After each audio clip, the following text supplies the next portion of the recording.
Okay, so now we start with the arterial supply of the nasal septum. Now, before going to those individual things, the nasal septum can be divided into four imaginary quadrants, equal quadrants by a vertical imaginary line and a horizontal imaginary line. So, if we can say here, this is the anterior aspect of the nasal septum, this is the posterior aspect of the nasal septum, and by a horizontal line we can say this is the antero-superior quadrant, this is antero-inferior quadrant, this is postero-superior quadrant, and this is postero-inferior quadrant. So, the nasal septum can be divided into four quadrants, that is antero-superior, antero-inferior, postero-superior and postero-inferior.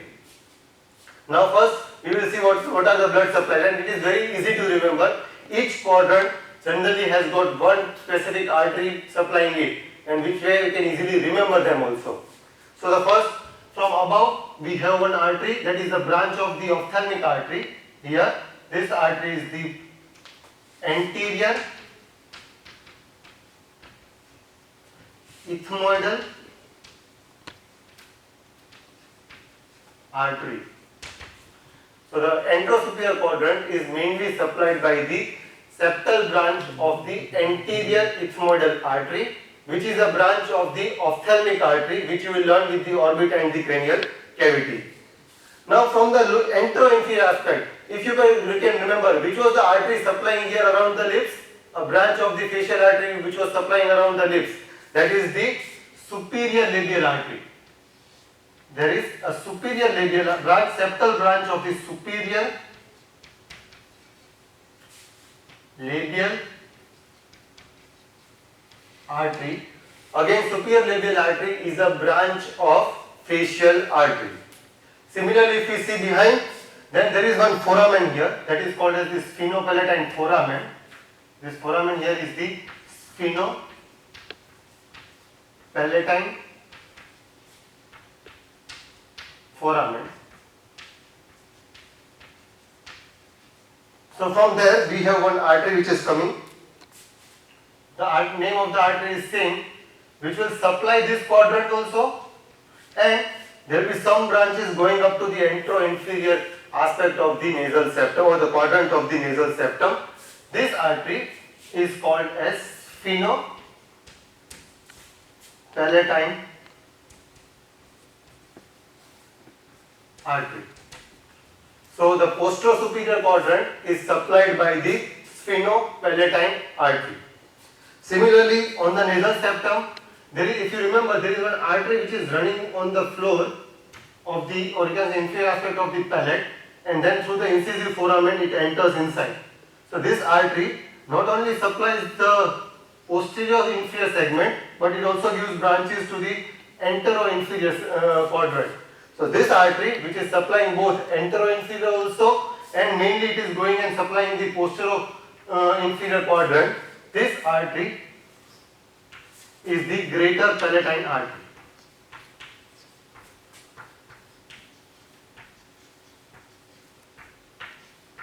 Now this both sphenopalatine artery and the greater palatine artery, if you remember your temporal infratemporal region, they are the branches of the maxillary artery. They are the branches of maxillary artery. So the arterial supply of the nasal septum, from the in the antero-superior quadrant we have got the anterior ethmoidal artery, antero-inferior quadrant we have got the superior labial artery, the postero-superior quadrant is supplied by the sphenopalatine artery, and the antero-inferior and the postero-inferior quadrants are supplied by the greater palatine artery. Mainly the name branches are called as the septal branches of this artery. Now here we come to a very important apply, that is in the antero-inferior quadrant there is one area in the antero-inferior quadrant which is supplied by all these arteries, the septal branches from all these arteries, the sphenopalatine, the greater palatine and the superior labial artery. This area is very important. It is called as Little's area, or the other name for it is Kieselbeck's area.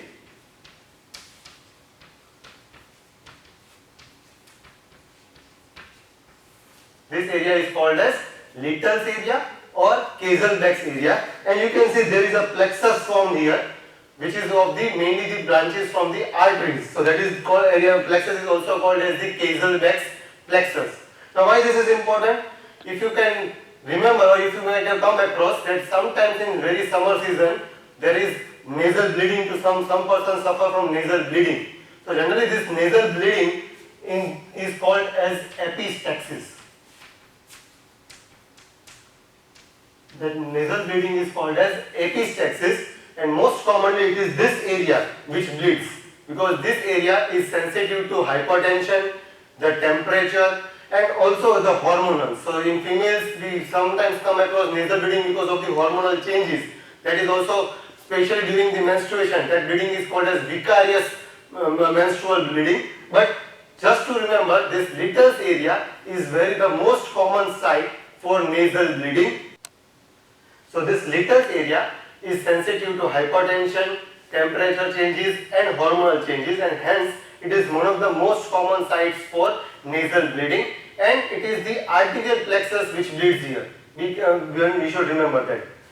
And the artery which commonly bleeds is the sphenopalatine artery. The artery which is commonly bleeding in this epistaxis of the Little's area, it is this sphenopalatine artery, and that's why the sphenopalatine artery is also called as the artery of epistaxis. So that is about the arterial supply. About the venous drainage, if you can just see here, there are various veins which is run along with the arteries and drain in the respective directions.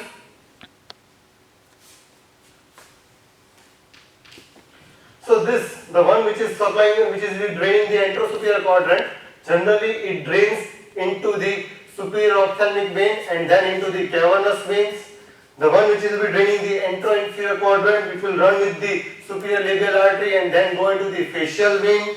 The one which is accompanying the sphenopalatine artery will drain into the pterygoid plexus, and similarly the one which will be draining the greater palatine along with the greater palatine artery, that will drain into the pterygoid venous plexus. So generally the veins accompany the artery and drain into the respective places, like anterosuperior into the superior ophthalmic vein, facial vein in the anteroinferior quadrant cases, and the posterior part is mainly drained into the pterygoid venous plexus. Lastly, the lymphatic drainage, if we see here.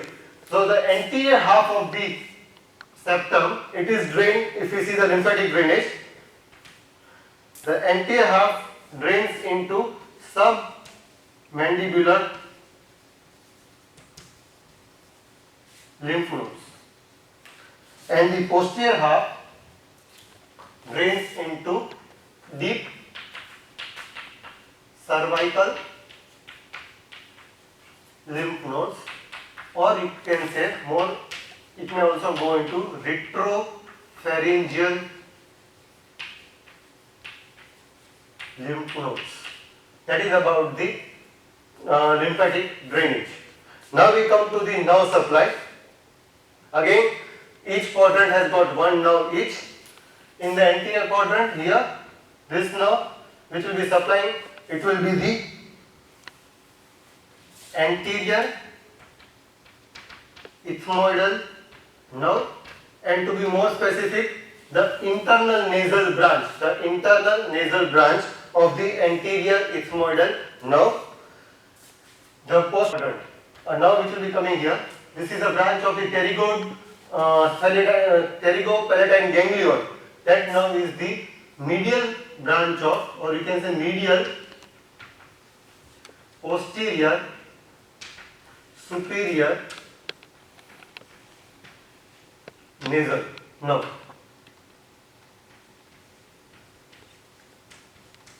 Okay, so it is the medial posterior superior alveolar nerve. The posterior quadrant again is supplied by a nerve which is passing through the sphenopalatine foramen, and that nerve is called as the nasopalatine nerve.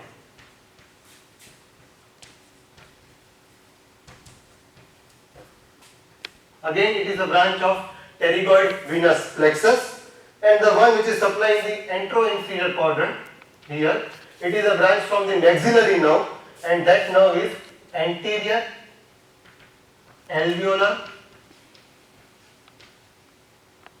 No. So that is about the arterial supply, venous drainage, nerve supply and lymphatic drainage of the nasal septum. In the next segment we will learn about the similar things of the lateral wall of the nose.